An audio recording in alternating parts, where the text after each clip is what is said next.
Actualmente es el presidente del... Bueno, muy buenos días, compañeros de Rotary. Muy buenos días a todos los que están siguiendo la transmisión. Muchas gracias a Rotary Club, a donde me integré hace ya 6 años, y me ha resultado un placenterísimo lugar donde cada martes dejar de lado las preocupaciones y encontrar un ámbito de amigos y poder dialogar distendidamente. Y más que eso, un grupo de buenos compañeros que hemos ido cultivando la amistad durante todo este tiempo, que para mí ha significado una cosa muy linda en los últimos tiempos, haberme vinculado al Rotary, si bien siempre tuve cercanía, ser socio activo ha significado una cosa muy interesante.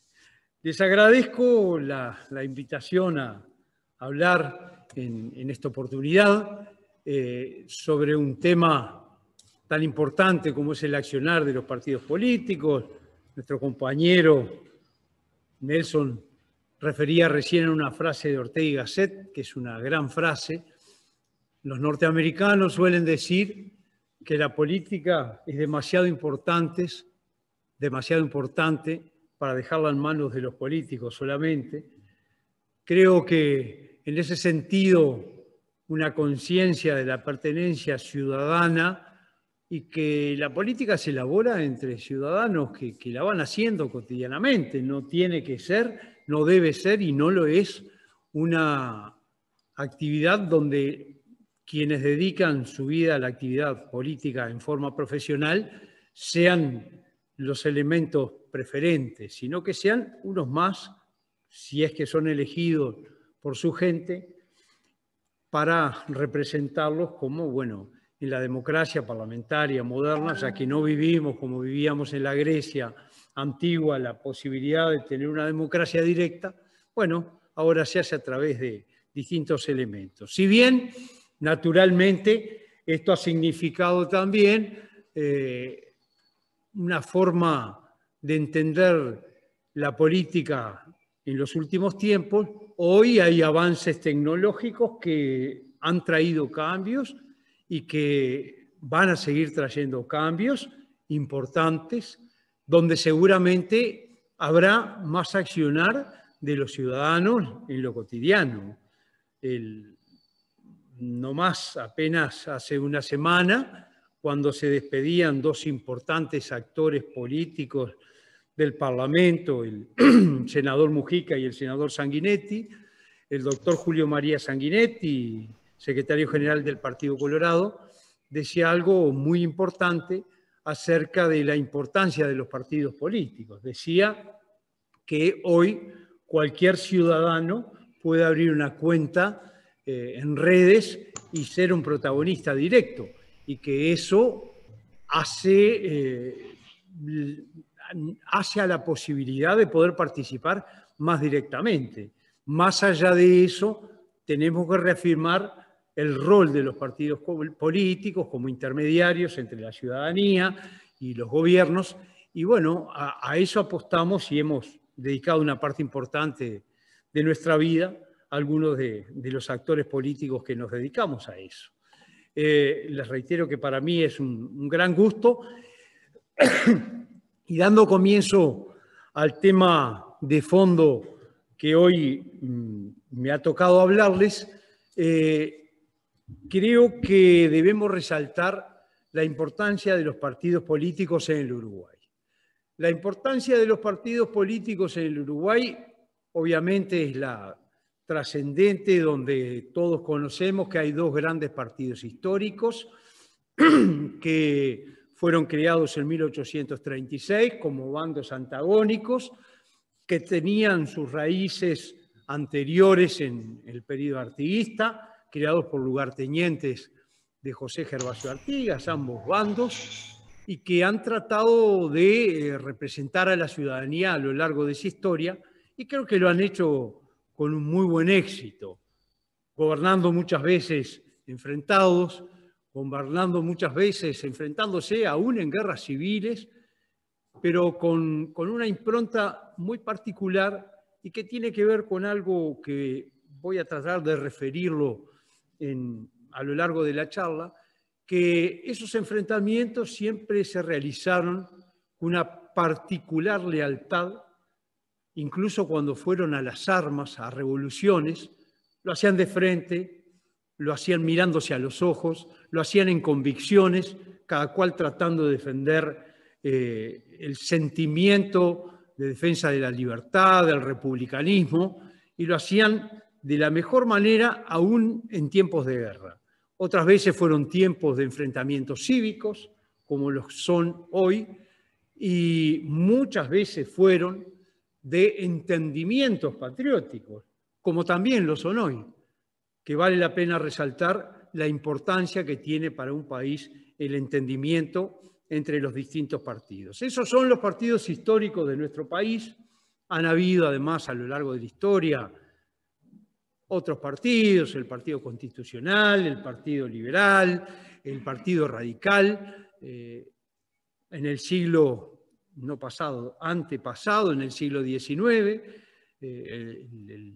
la visión de la historia decimonónica es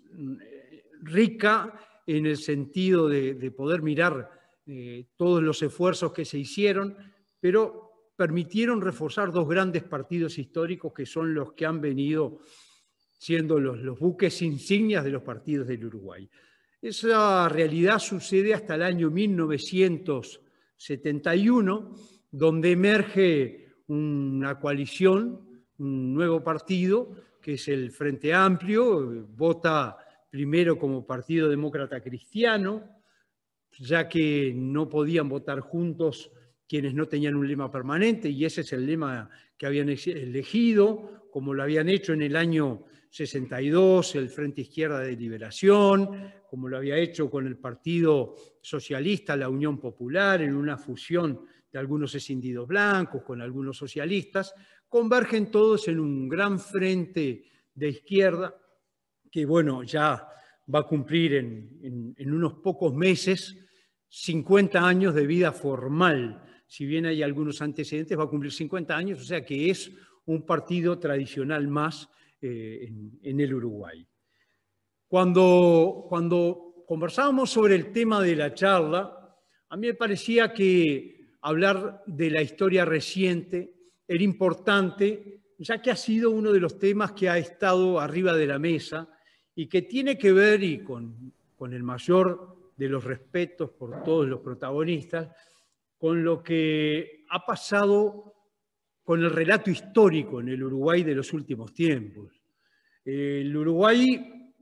fue desde fines del siglo XIX, principios del XX, un lugar de refugio para ciudadanos que venían de todo el mundo. El Uruguay fue,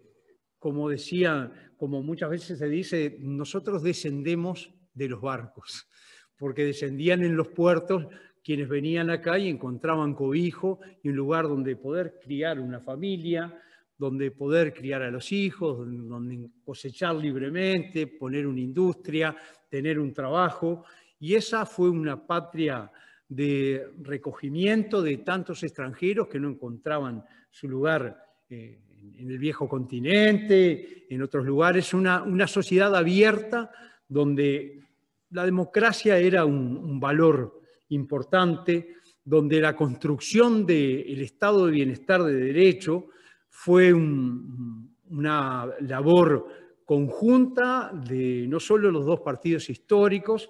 sino de la Unión Cívica en aquel momento con Zorrilla al frente de ella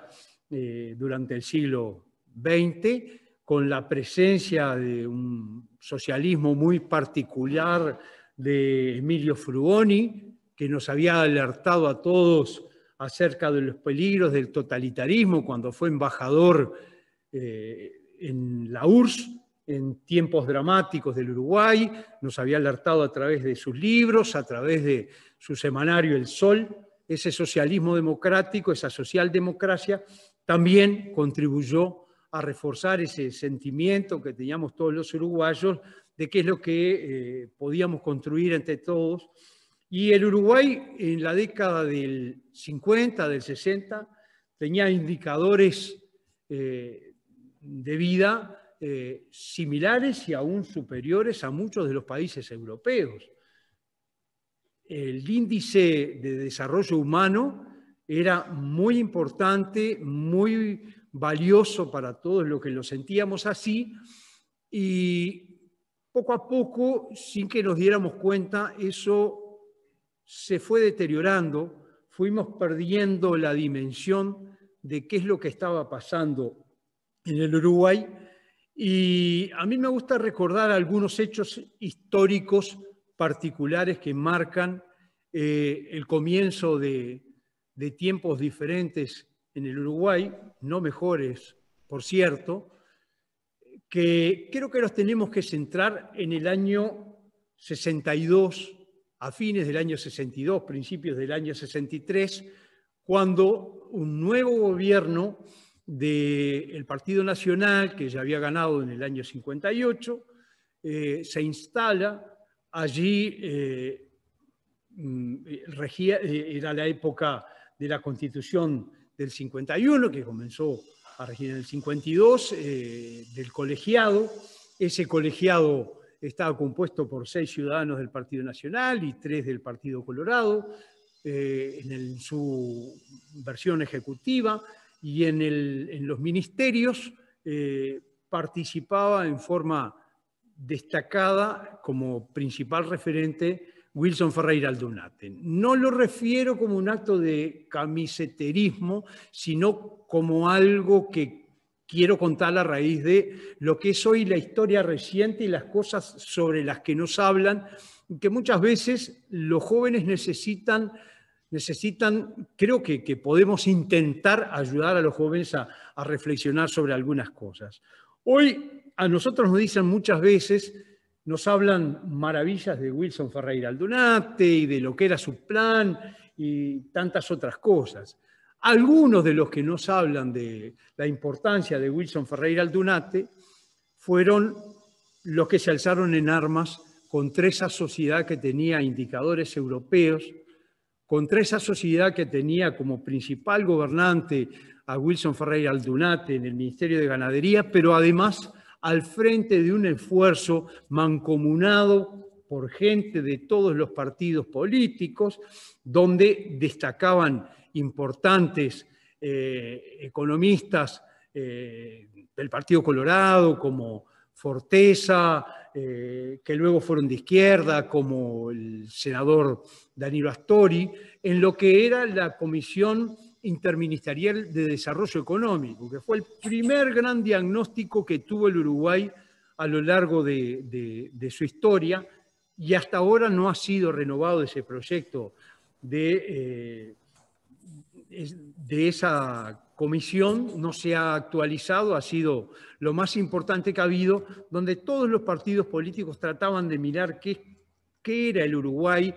cuáles eran los planes que teníamos para desarrollar, y en ese tiempo surgió la guerrilla en el Uruguay. Hay un hecho que se ha referido quizás en los últimos tiempos en forma importante, pero muchos de los que veneran la figura de Ernesto Guevara, entre los que no me cuento y entre los que no se cuenta ni mi partido ni el otro partido histórico, el Partido Colorado, siempre recuerdan que cuando el Che estuvo en el Uruguay en el año 68, alertó sobre los riesgos del que tirara la primera bala. Esas balas llegaron y llegaron muchas veces en un sentido, por supuesto que en un sentido retardatario, en un sentido reaccionario y vil, contra ciudadanos muchas veces indefensos. Y por eso hacía la referencia, porque en los últimos días el expresidente Mujica refería al hecho, comparaba la situación de los revolucionarios blancos del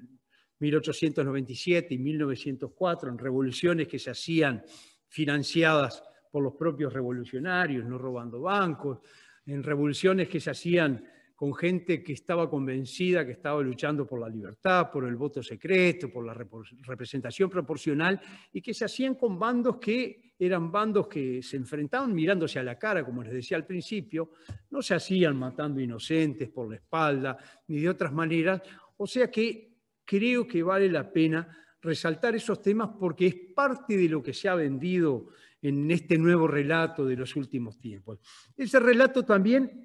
ha traído algunas cosas que creo que tenemos que reivindicarlas más allá de las afinidades partidarias y las cercanías que pudiéramos tener. Se ha hablado que en el Uruguay la dictadura empezó en el año 68. Se ha hablado que ya en esa época no había democracia. Debemos recordar, dentro de ese relato de las nuevas visiones ideológicas que muchos historiadores dan en forma confusa y que las repiten en la enseñanza pública, en la enseñanza privada, pero sobre todas las cosas las repiten en ámbitos culturales que están reproduciendo cosas que luego los jóvenes dan por hecho y la dan por confirmada, al punto tal que cuando surgen episodios como estos de la historia reciente, cuando nos encontramos con que en estos últimos años hubo esfuerzos importantes por aclarar temas de los derechos humanos, durante estos 15 años de gobierno de la izquierda se avanzó en ese tema, pero no se comunicó a la opinión pública lo que se había avanzado, sino que más bien muchas veces se ocultaron esa información. Y se habla de que la dictadura había empezado en el año 68, y ahí nosotros tenemos que recordar que en el año 1971 hubo unas elecciones donde el único cuestionamiento que hubo fue por algunos votos que se habían suscitado, sobre todo en Canelones, y fue un cuestionamiento que hizo el Partido Nacional, Wilson Ferreira Aldunate, contra la Corte Electoral, reclamando algunos temas, pero fue una elección que más allá de ese cuestionamiento no fue cuestionada ni por la izquierda que compareció por primera vez acumulando con el lema Partido Demócrata Cristiano, ni por absolutamente nadie más, con lo cual hoy cuando nos hablan de una dictadura que empezó en el año 68, tenemos que reafirmar tajantemente que eso no se corresponde con la realidad. Podrá corresponderse con la intención de propagandear de algún grupo de izquierda, de justificar por qué se alzaron en armas, pero como lo dijo hace pocos días el expresidente Mujica, también él decía que le preguntaban sobre, en este caso, perdón, lo autorreferencial, sobre un episodio cuando en mi condición de presidente del Partido Nacional señalé que los tupamaros le debían una disculpa al Uruguay por los hechos de violencia que habían cometido, por los asesinatos. Él señaló, se le preguntó por eso en el diario El País, él señaló que la única disculpa que pedía era por haber estado preso cuando llegó la dictadura y no haber podido enfrentar la dictadura, con un reconocimiento de que evidentemente él había estado lo llevaron preso en el año 72 en democracia, en democracia. En el Uruguay podrá discutirse en qué momento comienza la dictadura, pero las fechas van a ser entre el 8 o 9 de febrero con los comunicados 4 y 7 de las Fuerzas Armadas y el 27 de junio cuando cae formalmente el Parlamento, la madrugada del 27 de junio, no antes de febrero, no antes de febrero ni después de junio. Esas son las fechas entre las que nosotros podemos plantar bandera para decir hasta acá fue la democracia. Por consiguiente, todo ese relato son de las cosas que yo creo que, bueno, creo que nosotros tenemos que discutir ideas, no personas, no es el tiempo de echarle en cara a los actores políticos los errores que pueden haber cometido, pero sí señalar las cosas como deben ser, sí señalarlas y plantar nuestra verdad tranquila y mansamente, pero en forma contundente, de cuándo comenzó la dictadura en el Uruguay, de hasta cuándo fue la democracia en el Uruguay, los tiempos y los momentos que hubo en el Uruguay. Yo creo que, dicho esto, que tiene que ver con una hegemonía cultural que se ha tratado de instalar y muchas veces se ha instalado con buen resultado dentro de nuestra sociedad, creo que es el momento de reivindicar la importancia que han tenido nuestros partidos históricos y de señalar el reconocimiento también a otros partidos que han emergido, como lo hacía con el Frente Amplio, pero marcar las diferencias que podemos tenerlas y que en ese sentido las tenemos y que creo que es bueno que una sociedad así la tenga. Creo que también tenemos que remarcar en el sentido que el tiempo en el cual el Uruguay estuvo privado de democracia entre el año 73 y en el año 84, si bien hubo un gobierno denominado cívico-militar, fue una dictadura, también tenemos que visualizar que los dos grandes partidos históricos tuvieron una actitud siempre muy republicana, más allá de que puntualmente algún ciudadano a nombre propio que pudiera haber tenido origen en los partidos históricos pudiera haber participado. No fue lo que hicieron los partidos institucionalmente, no fue lo que hicieron los partidos orgánicamente, sino que desde el primer momento enfrentaron a la dictadura como se debió haber hecho y como se hizo a lo largo de todo ese periodo. Pero además, con un compromiso muy particular con la vigencia de la democracia liberal. Las democracias burguesas, las libertades burguesas, la democracia liberal, hoy en el mundo es un ejemplo que no existe, es un ejemplo para mostrar lo que ha cundido a lo largo y ancho del mundo y no existe otro régimen mejor que ese. O podemos decirlo al revés, como decía Churchill, es el peor de los sistemas políticos con excepción de todos los demás. Solía decir Churchill. Yo, en ese sentido, creo que la permanente defensa que han tenido nuestros partidos de la democracia liberal es uno de los puntos fuertes e importantes que tienen nuestros viejos partidos, que son el sistema de partidos políticos más viejo del mundo, que ha sabido renovarse y ha sabido interpretar a la ciudadanía a lo largo de ya prácticamente 2 siglos estamos llegando, y creo que son muy importantes. A la salida de la dictadura,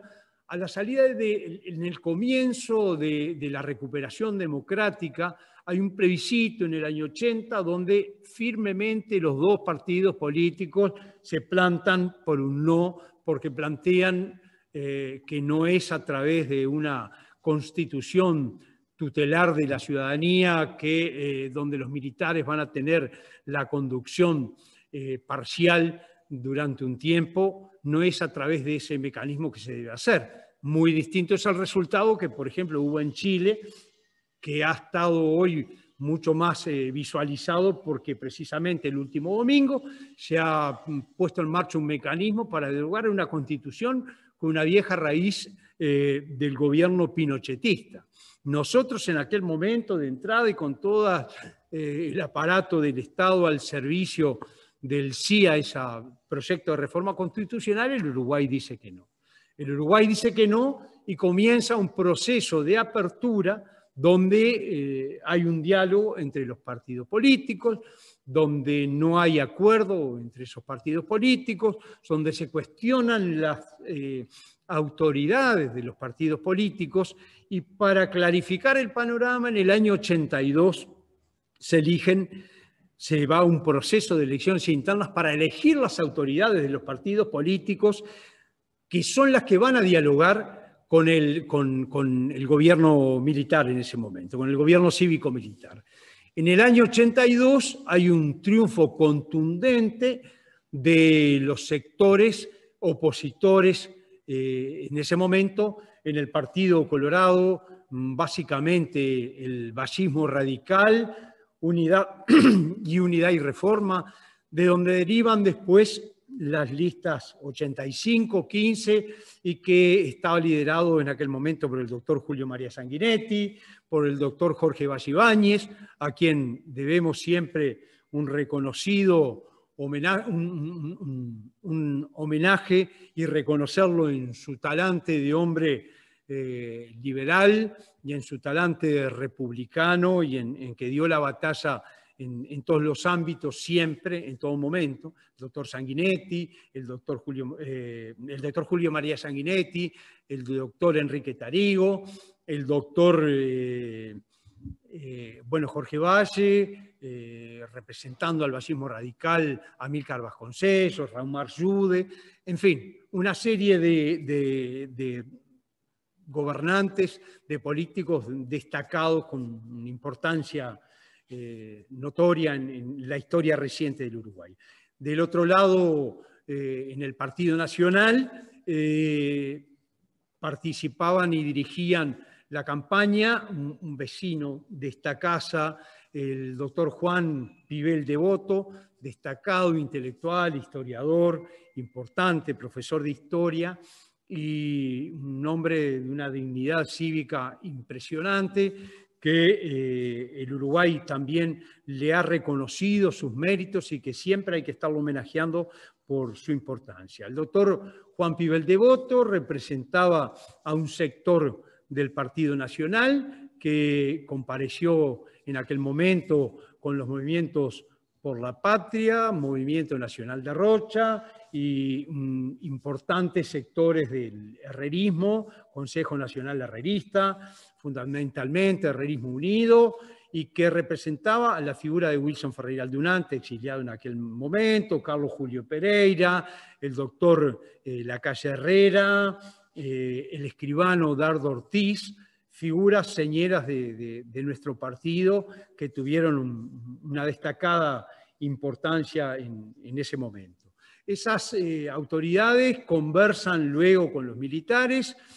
y no se llega a un entendimiento, al punto tal que llega un momento donde los partidos políticos, y nobleza obliga, el Frente Amplio en aquel momento, el general Liber Seregni, estaba preso, no podía ser parte de este tema y no fueron invitados a participar no se les permitió realizar elecciones internas a las autoridades del Frente Amplio. Pero sí había figuras importantes del Frente Amplio que convocaron al voto en blanco, como la doctora Alba Roballo, como el doctor José Pedro Cardoso del Partido Socialista, la doctora Alba Roballo es cindida del Partido Colorado, tiempos también de mucho dolor para algunos partidos por lo que habían significado las muertes. Primero, todas las muertes son importantes y nosotros no desconocemos la importancia que tuvo en el Uruguay las desapariciones de muchos ciudadanos, pero particularmente fueron importantes por lo que tiene de simbólico la muerte de Selmar Michelini, que si bien integraba el Frente Amplio, había sido una señera figura de la renovación colorada junto a Luis Valle, y de Héctor Gutiérrez Ruiz, que había sido el presidente de la Cámara de Representantes. En ese tiempo emergían nuevos liderazgos que sobre todo emanaban de que en la década del 60 fallecieron muchos de los líderes importantes, en particular en el Partido Colorado, Luis Valleverre, en el Partido Nacional, la muerte de Luis Alberto de Herrera y de Daniel Fernández Crespo, dejaban lugar a nuevas figuras que emergían, que terminaron de emerger en la década del 70 y que, bueno, se consolidan en el año 80 como activos participantes. Iba por ahí por el año 83, volviendo a lo cronológico del relato, cuando los partidos políticos se juntan y acuerdan la realización de un acto conjunto en el Obelisco que se denominó por un Uruguay democrático y sin exclusiones, tratando de buscar elecciones libres, sin presos políticos, sin proscriptos. Había proscriptos de todos los partidos en aquel momento, y hasta ahí caminaron en conjunto los partidos políticos, todos los partidos políticos. Luego, en el año 84, desinteligencias y visiones diferentes de la forma de encontrar la salida, que obviamente esta, como lo dice el nombre, es una visión del Partido Nacional y no pretende ser algo que apunte a marcar discrepancias ni a debatir en este ámbito. Simplemente el Partido Nacional entendió que el camino no era a través del diálogo en ese momento y de aceptar condiciones que los militares imponían para el retorno a la democracia, sino que entendió que bueno, debía continuarse un camino de protesta cívica, de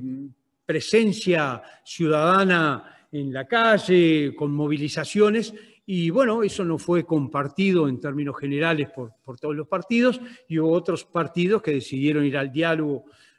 con los militares y llegaron a un entendimiento denominado el Acuerdo del Club Naval, el Pacto del Club Naval. Más allá de las discrepancias que mi partido, que nuestro partido tiene con esa salida, ya que,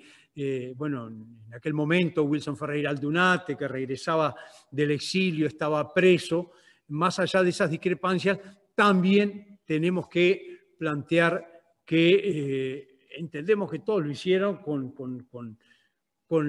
dejando lo mejor de sí, planteando lo que creían que era lo mejor para el país. Eso no puede estar en cuestión. De vuelta, voy a un lugar que ha sido recurrente en la política, sobre todo en estos últimos tiempos, que es la de descalificar a quien piensa distinto. Con quien piensa distinto se discute sobre la idea que está planteando, que es diferente a la que tenemos nosotros, pero no tenemos que enfrentarnos en lo personal, porque si no hacemos que la política sea muy poca cosa. Hacemos que los enfrentamientos políticos sean cuestiones personales cuando tiene que ser el debate de ideas para una mejor solución de los problemas nacionales. Y en ese sentido, bueno, se llega a una elección en el año 84, donde el Partido Nacional, en principio, plantea no comparecer, luego a instancias del propio líder del partido, Wilson Ferreira, la convención del partido reconsidera la visión de la abstención que había planteado en ese momento, y cuando lo reconsidera, la convención decide comparecer y comparece el Partido Nacional comparece a esa elección y bueno, el triunfador es el Partido Colorado y con una importante votación del Partido Nacional, pero que notoriamente hay un triunfo del Partido Colorado y una importante también participación del Frente Amplio. ¿Qué nos queda de esa elección? Más allá de los cuestionamientos que en la génesis le hace el Partido Nacional, en mi opinión, y también recuerdo, esta es una visión desde el Partido Nacional, creo que para mí y para mi generación quedamos muy marcados con el episodio de que a los 5 días de la elección es liberado Wilson Ferreira Aldunate, reconociendo por la dictadura que había sido un preso político. Y bueno, Wilson Ferreira Aldunate es liberado en el departamento de Flores. Hace unos días inauguramos un monumento, preinauguramos un monumento que vamos a inaugurar formalmente el 30 de noviembre, que es el día de su libertad. Y Wilson Ferreira Aldunate viene desde Trinidad hacia Montevideo a reencontrarse con el pueblo uruguayo después de que él se había exiliado luego del golpe del año 73. Y viene a exiliarse y muchos de los que en aquel momento éramos jóvenes y que creíamos que la política era una actividad dura y que teníamos que llevar nuestras ideas hasta el final, enfrentando duramente al adversario en forma leal, pero de enfrentamiento duro, y que teníamos que cuestionar la forma en que el Partido Nacional había perdido esa elección, y estábamos muy enojados. Esperábamos un discurso esa ya madrugada, porque fue luego de las 12 de la noche que llega Wilson Ferreira a la explanada municipal. Esperamos un duro discurso de enfrentamiento de Wilson Ferreira con el gobierno electo. Ahí creo que muchos recibimos, ese día nos recibimos de mayores en la política. Ese día aprendimos lo que era lo que Max Weber denominaba la ética de la responsabilidad. Ese día Wilson Ferreira Aldunate nos dijo, cuando todos esperamos un grito aguerrido de enfrentamiento y de oposición radical hacia el gobierno, que teníamos que casi al punto que le reclamábamos que se enfrentara como se había enfrentado la dictadura, nos encontramos a alguien que nos dijo que podía haber algunos problemas en la génesis de ese gobierno, en tanto no hubo elecciones libres porque había presos políticos y porque había proscriptos, pero qué flaco favor le íbamos a hacer a la democracia si nosotros en ese momento lo que hacíamos era cuestionar a ese gobierno que se había elegido. Que todos teníamos que acercarnos al presidente de la República y consolidar una democracia que era muy joven en ese momento. Obviamente una vieja democracia que nacía nuevamente, pero que era muy joven y que no estaba consolidada y que en definitiva dependía de cómo todos nosotros nos enfrentáramos a ese tema. Si lo hacíamos ayudando al gobierno a continuar el tránsito hacia una democracia plena, o lo hacíamos desde un lugar de distanciamiento. Y dijo una cosa que para mí marca mucho lo que debe ser la visión de la política. Habló por primera vez para nosotros, escuchamos por primera vez el término gobernabilidad. Hoy está de moda, ha venido otro término que es la gobernanza. Pero la gobernabilidad, él nos decía que era votar todo aquello la gobernabilidad, que quiere decir votar todo aquello que estemos de acuerdo, que en definitiva no quiere decir nada, porque si estamos de acuerdo, obviamente lo vamos a votar. Pero además votar todo aquello que sin estar de acuerdo sintamos que es imprescindible para la reconstrucción plena de la democracia. Y eso yo creo que fue esencial en la historia moderna del país. Recuerdo que se le preguntó a Wilson en el momento a qué atribuía la derrota del Partido Nacional, y dio también otra hermosa lección de sentimiento patriótico cuando dijo: se me podrá preguntar a mí a qué atribuyo el triunfo del Partido Colorado, de nuestro tradicional adversario, pero derrotados nosotros, ¿a quién se le puede ocurrir? Y en definitiva, al reafirmar la democracia, a buscar gobernabilidad para transitar los tiempos que venían, estaba triunfando nuevamente. Y yo creo que era la gran apuesta que todos los uruguayos hacíamos. Yo creo que si esa noche hubiéramos dicho con un hábito mágico, volvamos a votar, hubiera sido tremendo el resultado, pero contrafácticamente no se puede hacer análisis contrafáctico, y lo cierto es que logramos construir una democracia en paz. Logramos construir un cambio en paz, como le gustaba decir al doctor Sanguinetti, y logramos enfrentar algunos problemas muy difíciles para todos nosotros. Todos sabemos las dificultades que teníamos por las violaciones de los derechos humanos durante los tiempos de la dictadura. Todos vivimos en carne propia, quien más, quien menos, de alguna manera tiene un pariente, un amigo, un allegado que sufrió vejaciones, vulneraciones a los derechos humanos. En el Uruguay, si bien no hubo tantos muertos, importa a cada uno de ellos; si bien no hubo tantos desaparecidos, importa a cada uno de ellos, no le resta importancia. Fue una dictadura que se caracterizó mucho más por la cantidad de presos y no por la cantidad de muertos. Y en ese sentido teníamos que ver de qué manera salíamos de ese brete que estábamos frente al tema de los derechos humanos. Se nos dirá que es muy sencillo: vuelve a regir la ley y quienes cometieron delitos deben responder por ellos. Pero las cosas no son tan sencillas en las transiciones, y las cosas no son tan sencillas en la vida política de los países, ni acá ni en ningún lugar del mundo. La justicia transaccional, los mecanismos de solucionar las controversias, muchas veces han llevado a que los países han encontrado amnistías para un bando y para otro. En el caso del Uruguay, a la salida de la dictadura, se votó una amnistía que comenzó por un proyecto de amnistía general e irrestricta para todos los ciudadanos que hubieran cometido delitos políticos e incluso de sangre, que estaban presos. Particularmente apuntaba sobre todo al movimiento guerrillero, a los tupamaros,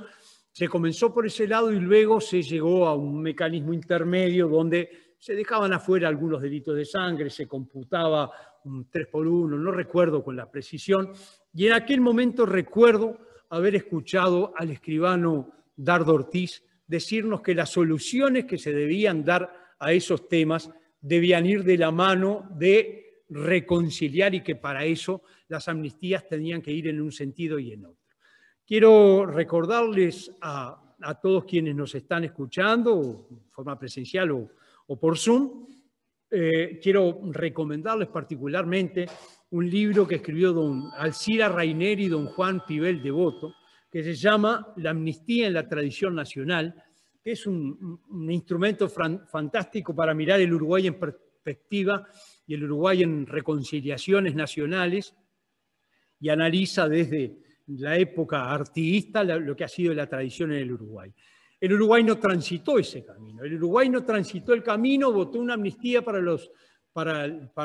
presos políticos en aquel momento, pero no votó una amnistía para los militares porque se entendió que ese camino no había sido así. Cuando comenzaron los procesos judiciales y se comenzó a solicitar la comparecencia de los militares ante la justicia, comenzaron a haber problemas. Comenzaron a haber problemas y en aquel momento el doctor Sanguinetti, presidente de la República, convocó a una reunión de todos los partidos políticos que estaba presidida por Antonio Marquesano, ministro de Interior, donde participó el Frente Amplio, el Partido Nacional, el Partido Colorado, la Unión Cívica, nombre que había recuperado la Unión Radical Cristiana, luego que la Unión Cívica se había dividido entre Partido Demócrata Cristiano y Unión Radical Cristiana. En aquel momento, en el año 86 ya, se convoca a esas reuniones y se plantean determinadas dificultades derivadas fundamentalmente que el entonces comandante en jefe del ejército, el teniente general Hugo Medina, había señalado que no iban a concurrir, que las citaciones a los militares estaban en su caja fuerte, que no se las iba a entregar y que él iba a comparecer en nombre del Ejército Nacional para responder por las violaciones de los derechos humanos que se pudieran haber cometido. Todo este tema trajo de vuelta a la luz una discusión de cuáles son las cosas que se habían dialogado en lo previo a la salida y cuáles sí y cuáles no. Al punto tal que en aquel momento, y a través de algunos programas de televisión, fundamentalmente un programa muy importante, que para entender, no se entiende la historia moderna sin mirarlo, que es en Canal 10, el programa que dirige De Feo, donde participan Wilson Ferreira Aldunate, Antonio Marquesano y el general Líber Seregni, donde con mucho honor el general Líber Seregni reconoce que a la salida que en la salida pactada en el Club Naval, el tema de la amnistía a los militares era un tema que había estado, utiliza 3 adjetivos, y me los puedo acordar: sobrevolante, subyacente o implícito. Y aparecen en las declaraciones de todo ese tiempo, las declaraciones de los gobernantes y de los participantes, donde claramente reconocen que ese era un tema que había sido acordado en forma implícita o en forma tácita en el Club Naval. Pero naturalmente que en ese momento no todos tuvieron la misma responsabilidad política, ya que en aquel momento hubo propuestas como las que realizó el general Seregni de que se postergaran los juicios por 1 año, y cuando Wilson planteó la necesidad de que esa postergación fuera votada por el Frente Amplio, se postergara, el Frente Amplio no quería votarlo, lo que quería es que lo votaran los otros partidos y no asumirlo. Para hacer más, ir redondeando con el tiempo, porque veo que me he extendido bastante más de lo que inicialmente pensaba, seguramente me he entusiasmado y les pido disculpas. A la salida de ese tiempo, la solución que se encontró, que planteó Wilson Ferreira, fue la ley de caducidad, que significaba el reconocimiento que a la salida de la dictadura se había acordado con los militares que, bueno, había delitos que no se iban a juzgar, y esa solución fue votada en forma patriótica por los dos grandes partidos históricos, y bueno, luego de esa votación vinieron referéndum, se triunfó el referéndum que se mantuvo esa ley, se ha hecho en 3 oportunidades intentos para derogarla, no se ha podido aún con la gente, y en definitiva ese ha sido un poco la historia del final de la salida de ese oscuro periodo de nuestra patria. Culmina en definitiva con la ley de causalidad y con un comienzo de un nuevo tiempo. En lo demás, y quizás en alguna oportunidad informalmente podremos seguir conversando, creo que cerrando estos temas, el Uruguay pudo construir en ese periodo del 84, del 85 al 90, un gobierno donde participaron ministros que no eran del Partido Colorado, el canciller Iglesias era una figura independiente, otros más. Luego del año 90 al 95, el doctor Lacalle Herrera convoca a un entendimiento, se logra un entendimiento que dura 3 años y tantos, donde participan todos los partidos políticos. Luego del 95 al 2000, en la segunda presidencia del doctor Sanguinetti, el Partido Nacional, bajo la presidencia del doctor Volonté, acude patrióticamente a integrar un gabinete junto al gobierno del presidente Sanguinetti. Y por último, en el año 97, se reforma nuestra Constitución, y en el 99 inauguramos un tiempo diferente donde pasamos a tener un sistema de doble voto de segunda vuelta. Dejamos de lado la ley de lemas y el doble voto simultáneo, y eso cambia la fisonomía de los partidos políticos históricos, que dejan de ser una especie de federaciones de partidos para ser partidos, y logran entendimientos entre ellos para votar al doctor Jorge Valle en el 99, luego se hace un gobierno de coalición. En el 2004 gana en primera vuelta el Frente Amplio, en el 2009 hay un entendimiento para acompañar al doctor Lacalle Herrera, en el 2014 para acompañar a Lacalle Pou, y finalmente algo que bueno, hoy precisamente se cumple un año de la primera vuelta, donde 56 de 99 diputados acuerdan comparecer acompañando al doctor Lacalle Herrera en la elección de noviembre del mes siguiente. 56 diputados y 17 senadores, sumados a la vicepresidenta, 18 senadores, que han conformado un gobierno de coalición del que estamos profundamente orgullosos los uruguayos, en general de su desarrollo, pero en particular de la forma en que se ha conducido con esta epidemia que hemos sufrido tanto. Y finalizo diciendo que si bien esperábamos un buen gobierno, sentimos que ha sido un gobierno de estadistas, y que lo que más nos enorgullece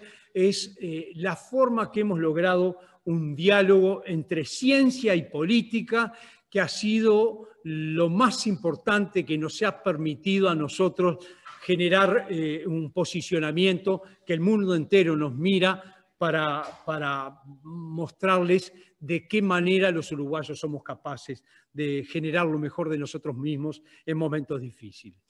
Yo les agradezco, y quizás esta última parte fue un poco sucinta, pero